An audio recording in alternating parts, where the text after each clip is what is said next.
పశ్చిమ ఆఫ్రికా దేశాలకు అక్రమంగా బియ్యం తరలించేందుకు సిద్ధంగా ఉన్న బార్జులో 1064 టన్నుల బియ్యం సంచులను స్వయంగా పరిశీలించిన పవన్ కళ్యాణ్ పౌర సరఫరాల శాఖ మంత్రి నాదెండ్ల మనోహర్ కాకినాడ పోర్టు నుంచి బియ్యం అక్రమ రవాణా అంశంపై వివరించారు.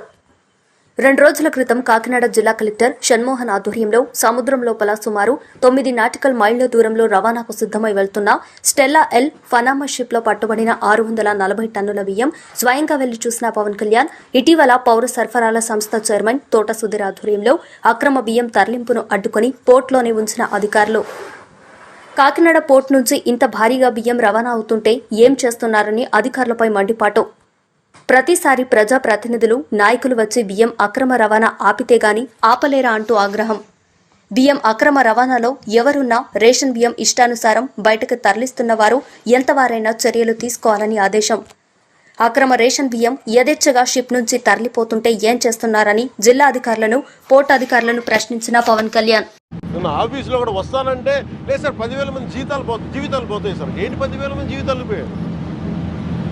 కోర్టు ఉన్నదేంటి మీరు కూర్చోబెట్టి స్మగ్లింగ్ చేయడానికి? Seize the ship. Any pressure comes from central government will see.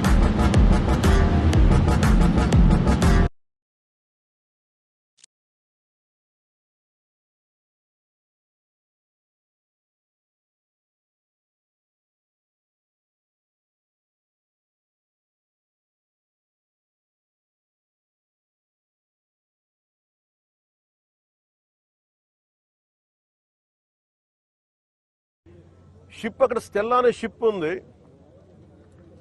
పైకి ఎక్కాలి. దాన్ని ఒక దాదాపు 6 కంపార్ట్మెంట్స్లో దాన్ని ఏముంటుందని 6 కంపార్ట్మెంట్స్లో 3 కంపార్ట్మెంట్స్ ఇది ఉంది. దాన్ని సీజ్ చేసి అక్కడ ఆఫ్ చేసాం. లోపలికి వెళ్ళి చెక్ చేద్దామంటే ఈ అనుకూలంగా లేదు మీకు పైకి ఎక్కడానికి అని చెప్పి అక్కడే తిప్పుతున్నాను నన్ను. ఇంత ఆబ్వియస్గా నాలాంటి వాడికి ఇంత ఆబ్వియస్గా అందరూ చూస్తుండగా అంటే దీని వెనక ఎంత డీప్ రూటెడ్ నెట్వర్క్ పనిచేస్తుందో మీ అందరికీ అర్థం.